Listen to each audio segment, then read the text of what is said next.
অকাল তো তখন পর্যন্ত যদি মৃত্যুর কোনো কাল নির্ধারিত থাকে, সেই সময়ের আগে হয়ে গেছে বা ওই সময় পার হয়ে গেছে, তাহলে আপনি বলছেন অকাল। মৃত্যুর তো কোনো কাল বা সময় নির্ধারিত নাই, আল্লাহর কাছে নির্ধারিত আছে। আমরা জানি না, আল্লাহর কাছে যে সময় নির্ধারিত যায় ওটা থেকে এক মুহূর্ত আগেও হয় না, এক মুহূর্ত পরও হয় না।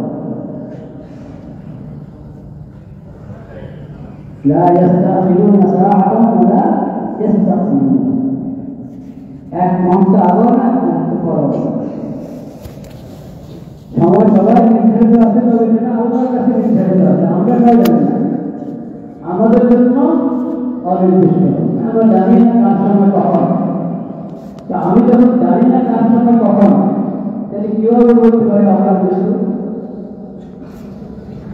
আর আল্লাহর কাছে যখন নির্ধারিত আছে, সেই সময় থেকে আল্লাহ জানিয়ে দিয়েছেন যে সেই সময় নির্ধারিত, ওটা থেকে এক মুহূর্ত আগেও হয় না, পরও হয় না। তাহলে আমি কিভাবে বলে অকাল মৃত্যু? এই কথা কখনো বলবো না, এটা অন্যায় কথা, গুনার কথা। তো আমাদের চলে গেছে, তার সময় হতেই গিয়েছে, যে সময় তার জন্য লেগে গেছে ওই সময় হয়ে গেছে। আল্লাহ তাআলা তাকে জান্নাতের মধ্যে রাখেন। তার ভাই বোনদেরকে মা হয়তো আগে চিন্তা করে গেছে কিনা, তার আব্বা আছেন, তার আব্বা সবাইকে সবাই তৌফিক দান করেন। তোমার কথা আমরা শুনেছি, এরকম ঠিক ওই সময় তোমার আগে পরে আরো কত মনে করে গেছেন।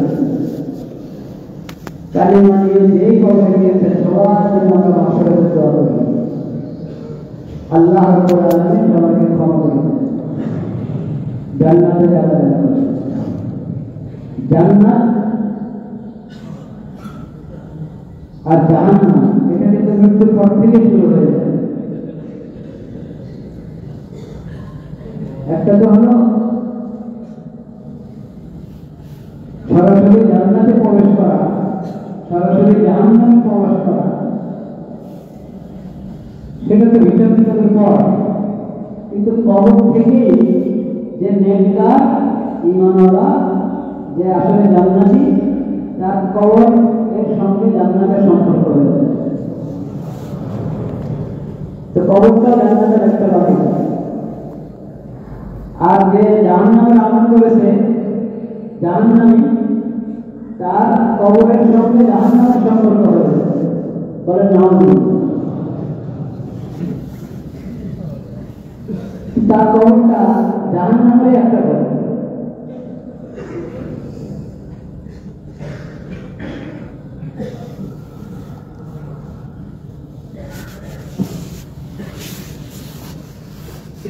لا إله إلا الله لا إله إلا الله।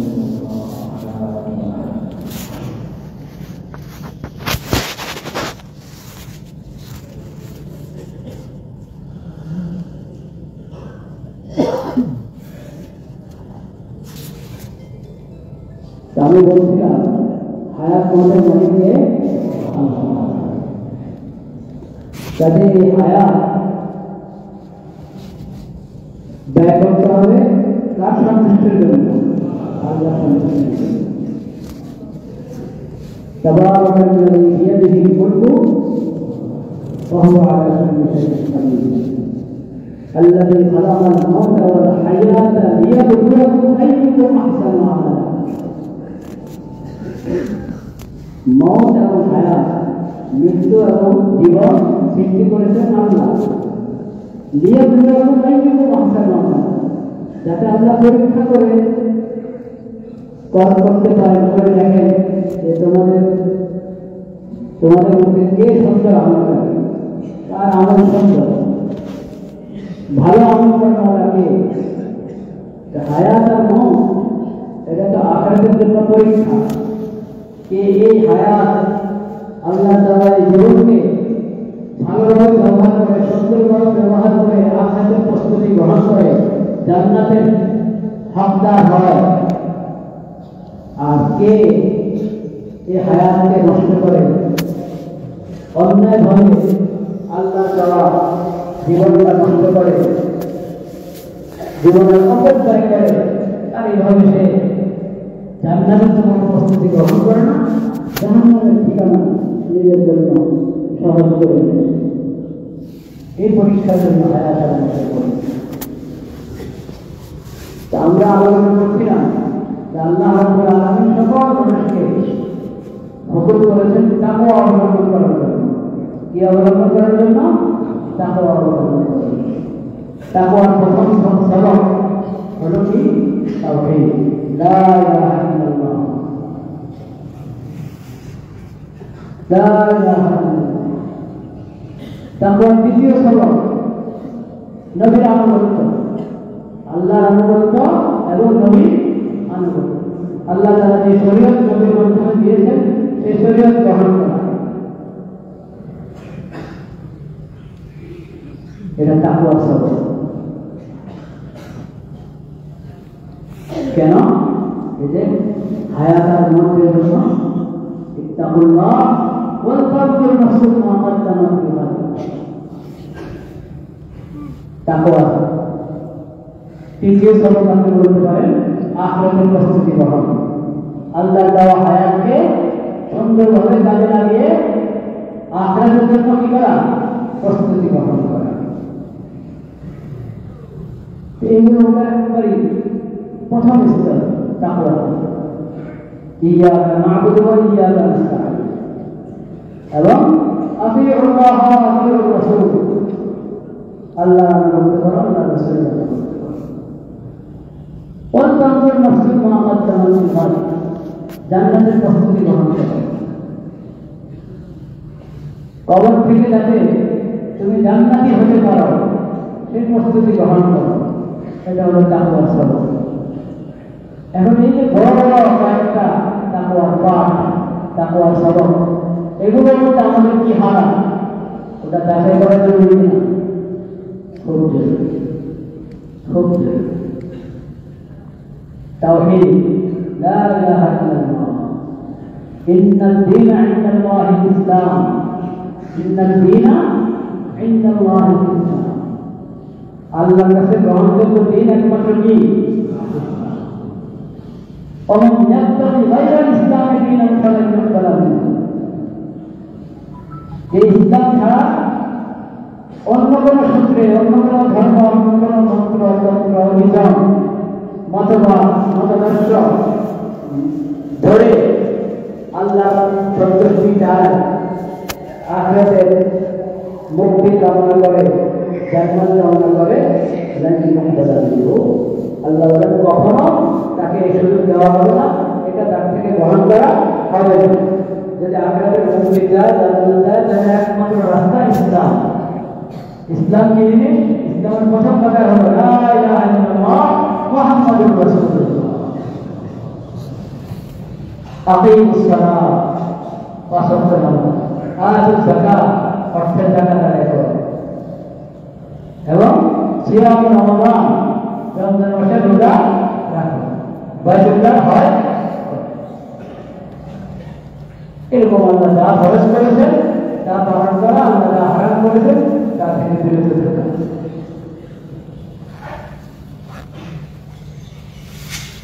আজকাল কিছু অস্পষ্ট কথা বা অস্পষ্ট কিছু পরিভাষা আমাদের সমাজে প্রচলিত, যে কারণে অনেক ইসলামের অনেক মৌলিক আকীদা, ঈমানের মৌলিক আকীদা ব্যাপারে অনেকেই সন্দিহান হয়ে যায়, অনেকের অস্পষ্টতা সৃষ্টি হয়।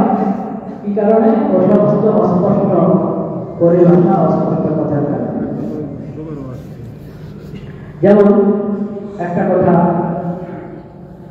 মাঝে মধ্যে এটা এসব কথা শোনা যায়, বিশেষ করে যখন দেশের বিরুদ্ধে দেশের শত্রুদের ষড়যন্ত্র বেড়ে যায়, তখন এই কথাগুলো স্বাভাবিকভাবেই সামনে আসে।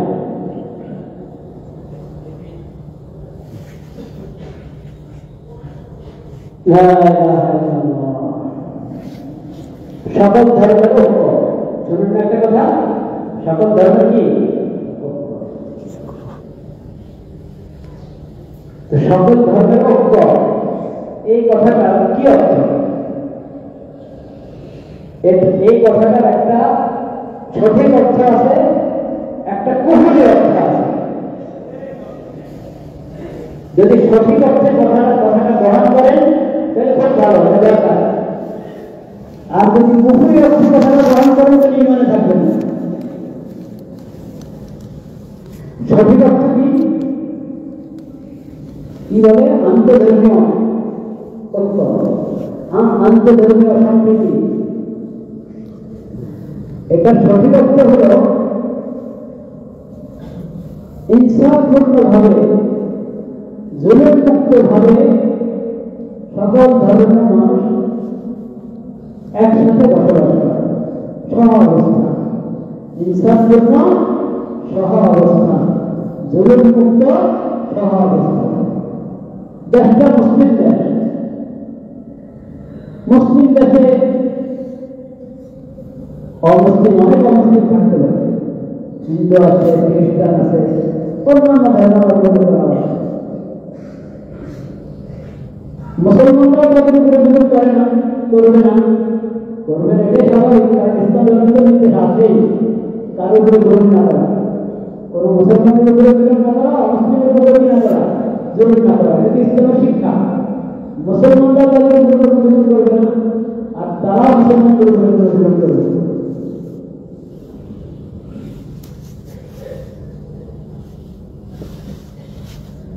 তারাও দেশের জন্য সহযোগিতা করবে না। এটা মুসলিম দেশ, আমরা এখানে আছি, দেশ তো আমাদের না, মুসলমানদের দেশ, তাহলে এই দেশকে শান্তিতে থাকতে দেবো না। অমুসলিমরা যদি এরকম ষড়যন্ত্র করে বা তাদেরকে অন্যরা ব্যবহার করে, এটা অন্যায় কিনা? অন্যায়। জুলুম কিনা? জুলুম। তারা মুসলমানদের সঙ্গে বসে ঐক্যবদ্ধ হবে যে এই দেশে আমরা শান্তিপূর্ণভাবে বসবাস করব। এই দেশের কেউ ক্ষতি করতে চাইলে আমরা তাদের সঙ্গে দেব না, ক্ষতি করার সুযোগ দেব না।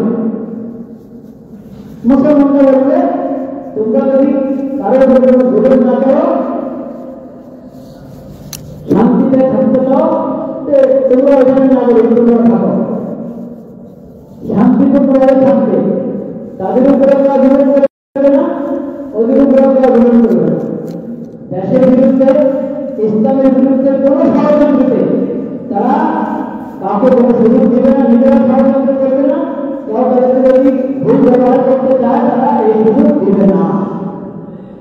এই অর্থে আন্তর্ধর্মীয় ঐক্য, সমস্ত ধর্মের মধ্যে ঐক্য ঠিক আছে, এটা আপনি দেখেছেন।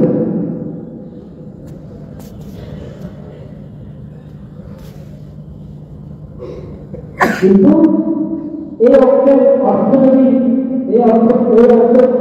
ভুল ব্যবহার করা হয়, এটা হবে অন্যায়। ক্ষেত্র হিসেবে এটা কঠোর, আনন্দ বটে কঠোর। যেমন কেউ যদি বলে ধর্ম আলাদা, ধর্ম আলাদা, উৎসব সভা, এই কথা কেউ বলে কিনা? বলে। এই কথাটা কি সঠিক? ভুল। তাহলে ভুল না, সাধারণ ভুল না, কঠিন ভুল। এটা কঠিন কথা। এটা কি? ধর্ম আলাদা, উৎসব আলাদা। উৎসব এক ধর্মের উৎসব, সবার উৎসব, এই ধারণা কিনা ঠিক না। অন্য ধর্মাবলম্বী বলতে তাদের ধর্ম সম্পর্কে তারা জানে, কিন্তু ইসলাম সম্পর্কে মুসলিম উম্মত জানে নাকি? তা আমাদের ইসলাম এবং ইসলামী শরীয়তের ঘোষণা যে অন্য জাতিতে কোন উৎসব আমাদের মুসলিম উম্মতের উৎসব নয়। আমাদের নবী হযরত মুহাম্মদ মুস্তাফা সাল্লাল্লাহু আলাইহি ওয়াসাল্লাম বলেছেন, লিকুল্লি কওমিন ঈদ ওয়া হাযা ঈদ, লিকুল্লি কওমিন ঈদ ওয়া হাযা ঈদ। সকল জাতির উৎসব, দেখেন সকল জাতির নিজস্ব উৎসব আছে, উৎসব। ওয়া হাযা ঈদ, এই ঈদুল ফিতর, ঈদুল আযহা, আমাদের ঈদ, আমাদের উৎসব। হলো ঈদুল ফিতর, ঈদুল আযহা। প্রত্যেকের একটা উৎসব আছে, এটা তাদের উৎসব, আমাদের উৎসব হলো ঈদুল আযহা এবং ঈদুল ফিতর। এখন দেখেন এই ছবি থেকে, আরে ভাই কি জন্য ছবি না, এটা আর কত বলবো বলেন? আপনি বলছেন যে ছবি আর কত বলবো, এটা আমরা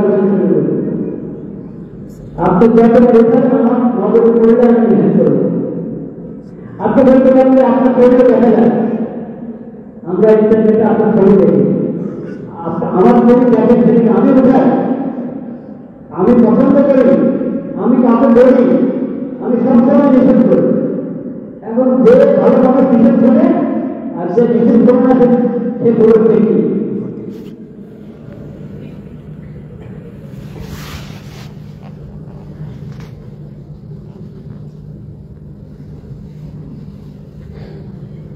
অনেক গুরুত্বপূর্ণ কথা বলছে, এটা বোঝা দরকার।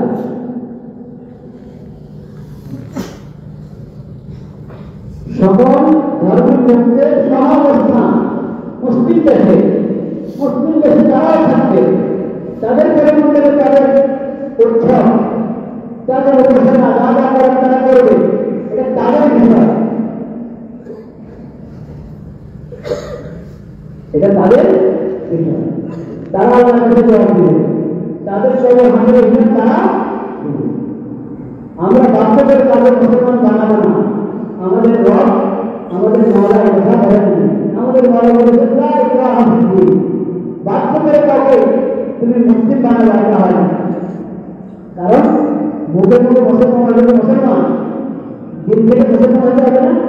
তা আপনাদের বাস্তবে কাউকে বলেন আপনি মুসলমান হয়ে গেলে মুখে কেন তা শুনবেন, তার দিনের অবস্থা কি আপনি জানেন? জানেন না?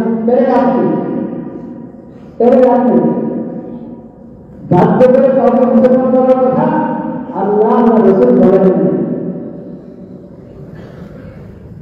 আল্লাহ ফরজ করেছেন সকল মানুষের উপর এই ইসলাম গ্রহণ করো, শান্তি চাইলে, আখিরাতে যদি মুক্তি চাও, জান্নাত চাও, তোমার খালেক এবং মালিক রব্বুল আলামিনের সন্তুষ্টি চাও, তাহলে ইসলাম গ্রহণ করে মুসলিম হও।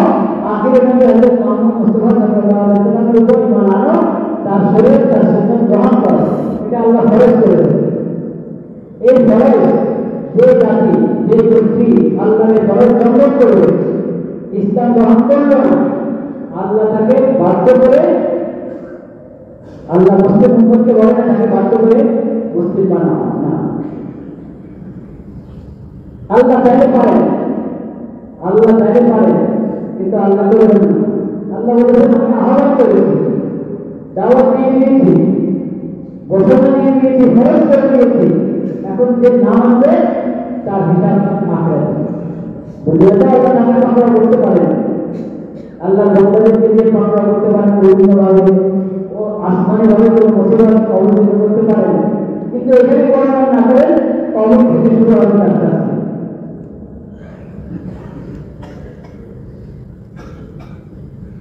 কিন্তু দুনিয়াতে সে শান্তি যদি না করে, যে দেশে আছে ওই দেশের বিরুদ্ধে কোনো ষড়যন্ত্র না করে, ইসলামের বিরুদ্ধে কোনো ষড়যন্ত্র না করে, ইসলামের নবী দিয়ে কটূক্তি না করে, তাহলে সে শান্তিতে থাকুক। তার জানমালের নিরাপত্তা, তার ইজ্জত সম্মানের নিরাপত্তা এবং তার মানব হিসেবে তার যাবতীয় অধিকার, সেটা ইসলাম স্বীকার করে এবং ইসলামী সরকার দিতে, এটা আল্লাহর পক্ষ থেকে আদেশ। কিন্তু এর মানে কি আল্লাহ তার ধর্মকে, তার বাকি ধর্মকে, মিথ্যা ধর্মকে আল্লাহ অনুমোদন করেছেন? অনুমোদন করেন নাই। তার বাকি ধর্ম, মিথ্যা ধর্মকে আল্লাহ অনুমোদন করেন নাই। ইসলাম ছাড়া আর কোন ধর্ম আল্লাহর পক্ষ থেকে অনুমোদন প্রাপ্ত নয়, অনুমোদন করেন না আল্লাহ। বলে এটা বাকি মিথ্যা, এটা ছাড়াও ইসলাম গ্রহণ করো। এটা তো আমরা ছাড় যে গ্রহণ না করলেও যদি গ্রহণ না করে তাহলে সে শান্তিতে বসবাস করে, এটা আল্লাহ দিয়েছেন এই অধিকারটা, দুনিয়াতে এই অধিকার আল্লাহ দিয়েছেন। এজন্য আল্লাহ প্রতিনিধি মুসলিম সরকার এবং মুসলিম জনগণ তারা তার এই অধিকার শূন্য অনুমোদন দেওয়া হয়েছে। স্পষ্ট হয়েছে বিষয়টা, এটা বুঝতে হবে। একদিকে বলছি হিন্দুদের পরিবর্তন করা যাবে না, আবার বলছি জনগণ আছে তাও যদি এখন না হতে পারে জনগণ মানে মনে করে গেল বিপরীতমুখী কথা হলো, আপনি কি বিপরীতমুখী কথা না, আন্তর্জাতিক নয় কোনো কিছু শুনতে এটা ভাববেন না যে সব ধর্ম এক, সব ধর্ম আল্লাহর কাছে আল্লাহ সন্তুষ্টি অর্জনের উপায়, সব ধর্মের দ্বারা মুক্তি পাওয়া যাবে, সফলতা পাওয়া যাবে, এই ধারণা করবেন না। কারণ এই ধারণা কোরআন পরিপন্থী, হাদিস পরিপন্থী, আল্লাহ আল্লাহ রসুলের হুকুমের পরিপন্থী। এটা অবাস্তব, অমূলক এবং মিথ্যা। এটা অর্থ হচ্ছে এটা শান্তিপূর্ণ সহাবস্থা, সকালে করে গ্রহণ করবে না, সকালে ক্ষতি করবে না। হ্যাঁ, যদি কেউ নিজেই আরেকটা গ্রহণ করে সেই গ্রহণের কারণে জালেম হওয়ার কারণে ওই জুলুমের প্রতিবাদ, জুলুমের প্রতিরোধ এবং জালেমের জন্য যেখানে যে শাস্তি সেটা যথাযথ কর্তৃপক্ষ এর দায়িত্ব সেটা বাস্তবায়ন করা। এই জন্য এই কথাও ঠিক না যে স্বাগতযন্ত্র সঠিক, এই কথাও ঠিক না যে যে কোনো ধরনের উৎসব সবার উৎসব। এটা আজকে জমাটি কোনো হিন্দু আছে মন্দিরে, তো এটা কেন ওদের করেছে কিভাবে বলা হয় যে উৎসব সবার আপনার আপনার ইন্টার ইন্টারটা দেখেছেন কখনো কোনো হিন্দু ইন্টারকে?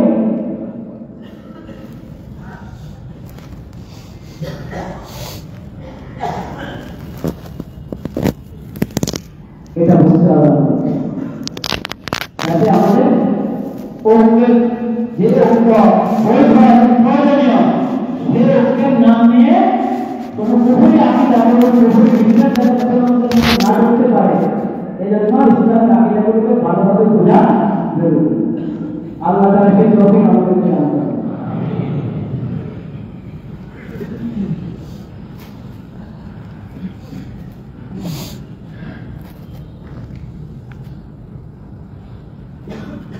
যদি আমরা চাই যে আমাদের দেশে শান্তি আসক, বহিরাগত এবং ভিতরগত সকল ষড়যন্ত্র থেকে এই দেশকে যদি আমরা রক্ষা করতে চাই, তাহলে আমাদেরকে আল্লাহর সঙ্গে সম্পর্ক কি করতে হবে? শান্তি কে গেলে আসসালাম আল্লাহ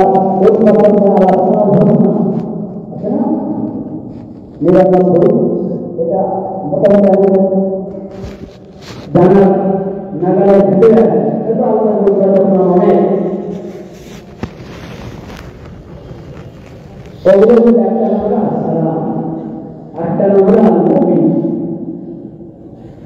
সকাল করতে পারেন না সূরাতুল হাসরের শেষ আয়াতগুলো ওখানে আছে আল্লাহু হুয়াল্লাহুল্লাযী লা ইলাহা ইল্লা হু الملك القدوس السلام المؤمن السلام। এটা আল্লাহর নাম, আল্লাহ নাম মানে যিনি শান্তি দেওয়ার মালিক, যিনি শান্তি দেওয়ার মালিক একমাত্র আল্লাহ শান্তি দিতে পারেন। আল্লাহ যদি শান্তি না দেন দুনিয়াতে শান্তি দিতে আর মুমিন এটা আল্লাহর একটা নাম। আমরা মুসলিম, আমরা আমাদের নাম মুমিন, মানে আমরা আল্লাহর ইমান এনেছি, এই অর্থে আমাদের নাম মুমিন। আল্লাহর একটা নাম হলো আল-মুমিন, কি অর্থে? আমন এবং নিরাপত্তা দাতা। নিরাপত্তা দাতা একমাত্র কে? তো যদি আমরা শান্তি এবং নিরাপত্তা চাই, আল্লাহর সঙ্গে সম্পর্ক কি করতে হবে? আল্লাহর সঙ্গে সম্পর্ক করতে হবে, আল্লাহটা ফরজ করে দেবে। এবারে ফরজ, এবারে ফরজ, এবারে আল্লাহ ফরজ গুলো আল্লাহ হারাম করেছেন বেঁচে থাকা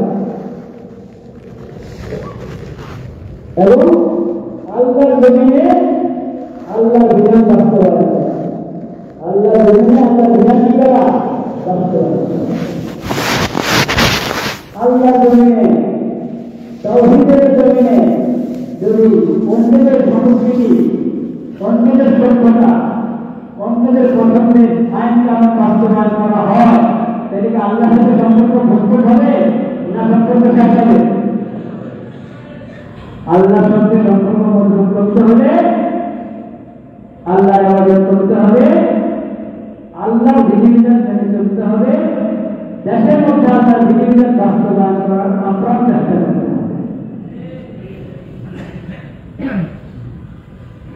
আল্লাহ নাফরমানি হয়, আল্লাহ অসন্তুষ্ট হন, আল্লাহ হারাম করেছেন, এরকম কোন অপরাধ, এমন কোন অন্যায় এর সুযোগ দেখে দেওয়া যাবে না। সবচেয়ে বড় যে হারাম কাজগুলো, ওগুলোর মধ্যে জুলুম, নির্যাতন, যার উপরে জুলুম যার উপরেই করা হবে, জুলুম যদি হয়, জুলুম এটা মহাপাপ, কবিরা গুনাহ, কঠিন পাপ। যে সমাজে জুলুম আছে এবং দুর্নীতি আছে, সেই সমাজে কখনো শান্তি আসবে না। যে সমাজে জুলুম আছে, যারা জুলুম করে, একবারে দেশের বড় ব্যক্তি থেকে ছোট ব্যক্তি পর্যন্ত যে যেখানে জুলুম করে, ব্যক্তি যত বড় হবে তার জুলুম তত ভয়ঙ্কর, তার জুলুমটা তত বড় হবে, তার না। যে সমাজে জুলুম আছে, দুর্নীতি আছে, সেই জুলুম কখনো শান্তি আসবে না। শান্তি আসতে হলে আমার মানেই তো নিরাপত্তা, আর সালাম মানে শান্তি না। আমার এবং নিরাপত্তা আসতে হলে আমার থাকতে হবে, দুর্নীতি থাকতে পারবে না। আমার এবং নিরাপত্তা থাকতে হলে ঈমান থাকতে হবে, বেঈমানের সঙ্গে আমার এবং নিরাপত্তা পাওয়া যায় না। আল্লাহর সাথে সমস্ত জগৎ থেকে, খালি নারী নির্যাতন আর শিশু নির্যাতন না, সকল নির্যাতন, কারো প্রতি কোনো নির্যাতন করে গ্রহণ করা যাবে না। বিশেষ করে যারা দুর্বল, তাদের ব্যাপারে জোরে অবস্থা, এটা আল্লাহর কাছে বেশি অপছন্দ, আল্লাহ কোর্টকে এটা বাড়িয়ে দেয়। আল্লাহ বেশি অসন্তুষ্ট হন, বেশি জন্য অসন্তুষ্ট হন, কিন্তু দুর্বলদের থেকে যখন জন্য বেশি হয়, জুলুম হয়, এটাকে আল্লাহ বেশি যখন অসন্তুষ্ট হন, আল্লাহ বেশি নারাজ হন, তখন আল্লাহ শান্তি উঠে নেয়, নিরাপত্তা উঠে নেয়। নবী করিম সাল্লাল্লাহু আলাইহি ওয়াসাল্লাম বিদায় হতে বলেছেন, বিদায় হতে ভাষণ, ইন্তেকালের মন্ত্র বলেছেন, বিদায় হতে ভাষণ বলেছেন, ফাত্তাকুল্লাহ ফিন নিসা। আরে ভাই, আরে কেন এই মোবাইল দিয়ে করতে যাবো? হ্যাঁ, একটু বয়ান শুনবে, দুটার কথা, দিনের কথা শুনবে, হয়তো মনে প্রভাব পড়বে, আমাদের মধ্যে হয়তো তারা কি হবে, তা না করে একে একজন এক এক ঠান্ডা যদি আমরা থাকি, তাকে মসজিদে আসার নামতে হবে। ভাই, মসজিদে যখন আগে আসলাম, একটু আল্লাহমুখী হয়ে বসি, আল্লাহমুখী হয়ে বসি, হয়তো তেলাওয়াত থাকবো, জিকির থাকবো, ওদের যিনি আলোচনা হয় সেটা শুনবো। আমি যদি অন্য মনে হয়ে থাকি, অন্য জায়গায় থাকি, যে কথাগুলো হৃদয়ের বসাতে হবে, হৃদয়ের মধ্যে বসানো দরকার, দিকে বসানো দরকার, তা না করে কোনো কালো খাটো মানুষকে আপনাদের মোবাইলে ঢুকে কালো হয়ে গেলেন, সত্য মানুষকে ঢুকে কালো হবে না।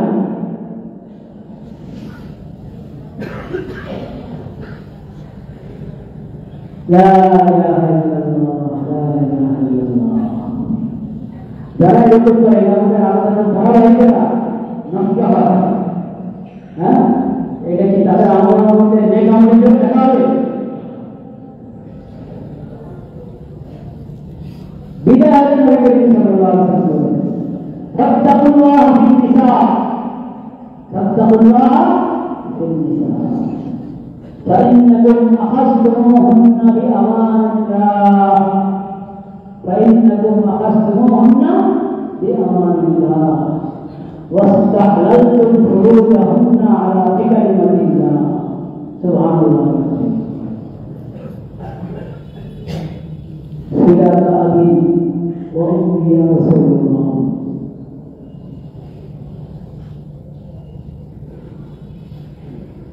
লা ইলাহা ইল্লাল্লাহ। ইত্তাকুল্লাহ ফিন নিসা, আল্লাহকে ভয় করো, মহিলাদের ব্যাপারে আল্লাহকে ভয় করো, তোমাদের স্ত্রীদের ব্যাপারে আল্লাহকে ভয় করো। فإنكم أخذتموهن بأمان الله، فإنكم أخذتموهن بأمان الله। তোমার স্ত্রীকে তুমি যে পেয়েছো, কিভাবে পেয়েছো? এমনি পেয়ে গেছে? অন্য মহিলারা তোমার জন্য বলল, কেউ বলল স্ত্রীর বাইরে কেউ বলল না? স্ত্রীর বাইরে অন্য কার সাথে স্ত্রীর সাথে সম্পর্ক যায় আছে? দেখাই তো যায় না, দেখা দেওয়া যায় না। যারা মারণ রক্তের সম্পর্ক তাদের কথা লিখতে হবে, তাদের সাথে বিয়ে যায় না। যার সঙ্গে বিয়ে যায় তার সঙ্গে পর্দা খরচ, যার সঙ্গে বিয়ে করবে তার সঙ্গে পর্দা খরচ। যখন বিয়ে হয়ে যাবে তখন হলো সে আপনার বন্ধা হল। তো আল্লাহ বলছেন এমনি হাল হয়ে গেছে। দুইটা কথা আপনি বলেছেন, দুইটা কথা। ইত্তাখাযতুমুহুন্না বিআমানিল্লাহ ওয়াস্তাহলালতুম ফুরুজাহুন্না বিকালিমাতিল্লাহ। তোমার জন্য তোমার স্ত্রী হালাল হয়েছে আল্লাহর বিধান অনুযায়ী, আল্লাহর বিধান অনুযায়ী। অন্য কাউকে মানলে হালাল না, নাকি পশ্চিমাদের মতো করবে দুজনের মানলে মিললে হালাল হয়ে যাবে, বিয়ের জরুরত নাই, এরকম বলা আদায় আছে? এটা তো কুফরি কথা। নিজের মনে যদি আসে মেয়ে তাহলে মেয়ে হয়ে যাবে, নিজের মনে আসছে পুরুষ তাহলে পুরুষ হয়ে যাবে, এটা ইমানি কথা না কুফরি কথা? এবং কোন মেয়ের জন্য হালাল, মেয়ের সঙ্গে মেয়ের কামকাজ হতে পারে? পারে না। পুরুষের সঙ্গে পুরুষের হতে পারে? সমকামিতা, সমকামিতা, পুরুষে হারাম, মেয়েও কি হারাম। পুরুষের জন্য শুধু তার স্ত্রী হালাল, অন্য মহিলারাও কিনা হালাল। শুধু এই স্ত্রী তোমার জন্য হালাল হয়েছে কেমনে? আল্লাহর হুকুমে, কার হুকুমে? আল্লাহর কালিমা, আল্লাহর বিধান। তোমরা দুজন আল্লাহর কালিমা পাঠ করেছো, লা ইলাহা ইল্লাল্লাহ মুহাম্মাদুর রাসূলুল্লাহ, ঈমান এনেছো। পুরুষও ঈমানওয়ালা, স্ত্রীও ঈমানওয়ালা। এবং দুজন আল্লাহর বিধান মেনে ইজাব কবুল করে, ইজাব কবুল প্রস্তাবন কবুলের মাধ্যমে শরীয়তের শিখানো বিয়ের তথ্য দিলে দুজনের একসাথে অঙ্গীকারাবদ্ধ হয়েছে, ওয়াদাবদ্ধ হয়েছে, একজন স্বামী একজন কি স্ত্রী। তা আল্লাহর এই বিধান মোতাবেক হালাল হয়েছে, একজন কিনা হালাল না। তো এগুলো তোমাকে মনে রাখতে হবে যে এই আমার এই স্ত্রী আমার জন্য হালাল হয়েছে কার বিধানে? আল্লাহর বিধানে। দুনিয়ার কেউ বলে দিলে হালাল হতো? হতো না। জন্মের সামনে হালাল হতো? হতো না। শরীয়তের বিধান মোতাবেক যখন বিয়ে আবদ্ধ হয়েছে, বিয়ের সমস্ত বিধান মেনে এখন কি হয়েছে? হালাল হয়েছে। এক। দুই নম্বর, আল্লাহর বিধান মোতাবেক হালাল হয়েছে বুঝতে বুঝতে না কিছু শর্ত আছে? শর্ত আছে। শান্তি চুক্তি, সেটা কি? দেখেন আপনারা শান্তি চুক্তি, শান্তি চুক্তি কে কোন অর্থে বলে, কে কোন অর্থে শান্তি চুক্তি ওর ভিতরে তারা জানে, কিন্তু বিআমানিল্লাহ বিধা হলে নবী করিম সাল্লাল্লাহু আলাইহি ওয়াসাল্লাম বলেছেন স্ত্রীকে তুমি যে গ্রহণ করেছো স্ত্রী হিসেবে, এটা আল্লাহর সাথে তোমার একটা চুক্তি হয়েছে। ওই চুক্তির ভিত্তিতে স্ত্রীকে গ্রহণ করেছো। এখন তুমি এর উপরে জুলুম করো, তার ভাষা জানা করো, তাকে কষ্ট দাও, তাহলে আল্লাহর সঙ্গে তোমাদের শান্তি চুক্তি হয়েছে, সেই চুক্তি নষ্ট হবে, সেই চুক্তি ভঙ্গ হবে। স্ত্রীর উপরে জুলুম করা, নারীর উপরে জুলুম করা, বর্ণের উপরে জুলুম করা, যে মার উপরে জুলুম করা, যত শ্রেণীর মহিলা, যত শ্রেণীর মহিলা কারো উপরে যদি কেউ জুলুম করে তাহলে আল্লাহর সঙ্গে করার চুক্তি সে ভঙ্গ করবে। আল্লাহ চুক্তিকে ভঙ্গ করবে। আল্লাহর সঙ্গে যে চুক্তি হয়েছে যে তুমি তোমাকে আমি নিরাপদে রাখবো, তুমি শান্তিতে এই স্ত্রীর সঙ্গে জীবনযাপন করতে পারবে, সে তোমার জীবন সঙ্গে হিসেবে তোমার সঙ্গে থাকবে, যেটা আমার সঙ্গে তোমার যে চুক্তি হয়েছে ঠিক রাখো। সেটা কি? তার নম্বর সূরা 19 নম্বর আয়াত ওয়াআশিরুহুন্না বিল মারুফ তার সঙ্গে তোমার সদাচরণ হতে হবে সুন্দর ব্যবহার হতে হবে তো আমার ভালো লাগে না মা বাবা জোর করে বিয়ে করে দিয়েছে আমি আগে ঠিক মতো খোঁজ দিতে পারি নাই এখন আমার ভালো লাগে না এখন বলতে লাগে না ভালো লাগে আহা ভালো লাগে না ভালো লাগার কত কারণ ভালো লাগার কত কারণ মোবাইলে অন্যকে দেখতে থাকেন রাস্তায় অন্যকে দেখতে থাকেন তো শয়তান আপনার মন অন্যের সাথে লাগাই দিলে এখানে আপনার মন ভালো লাগতে পারবে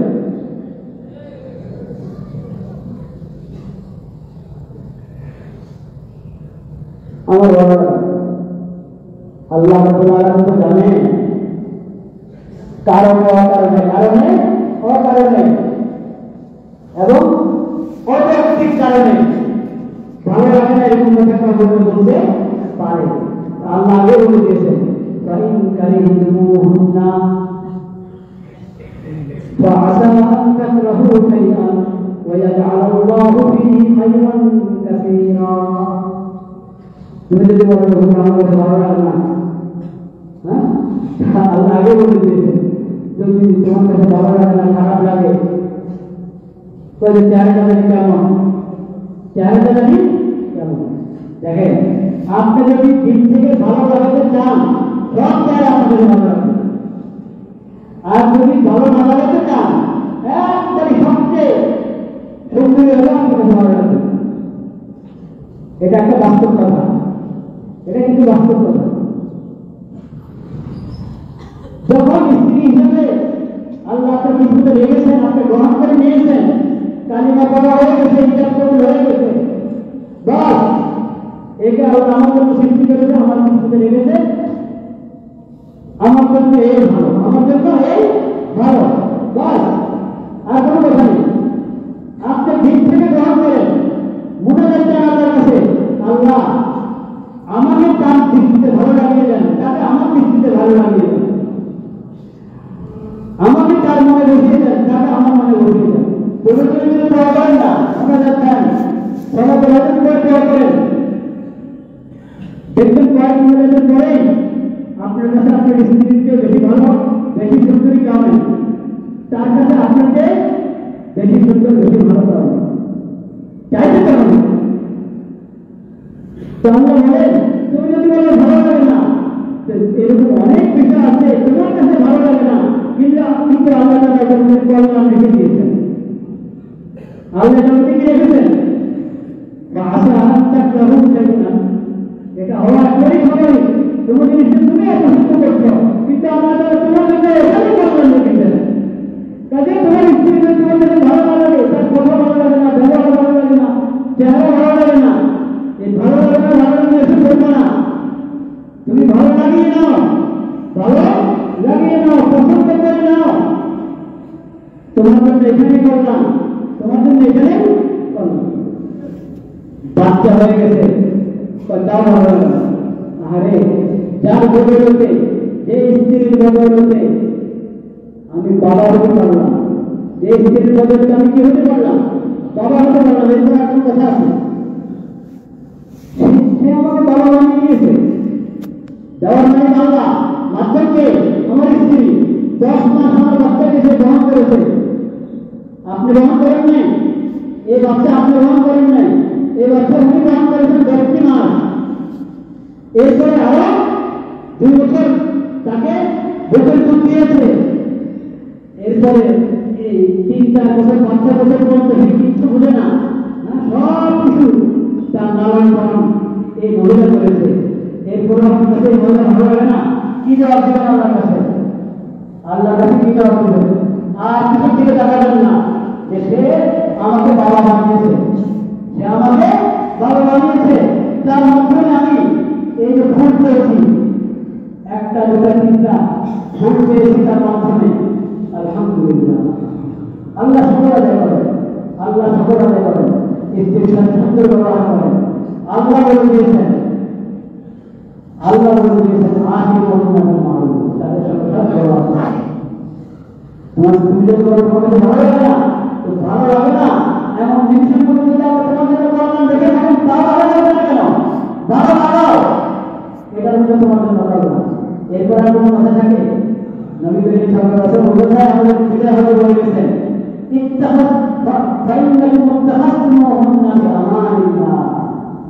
আল্লাহ একটা চুক্তি হয়েছে তোমাদের যে তোমরা তাদের সাথে সত্য ব্যবহার করবে, সত্য আচরণ করবে, তাদের কষ্ট দিবে না, তাদের মনটা খুঁজে চেষ্টা করবে। এই চুক্তিতে তোমরা মনে করেছো আল্লাহর পক্ষ থেকে হারাম, অন্য কোনো মনে তোমার জন্য হারাম না, এই মনে তোমার জন্য হারাম। এটা তো আল্লাহর সঙ্গে তোমাদের চুক্তি হয়েছে, চুক্তি দিকতে তুমি গ্রহণ করেছ।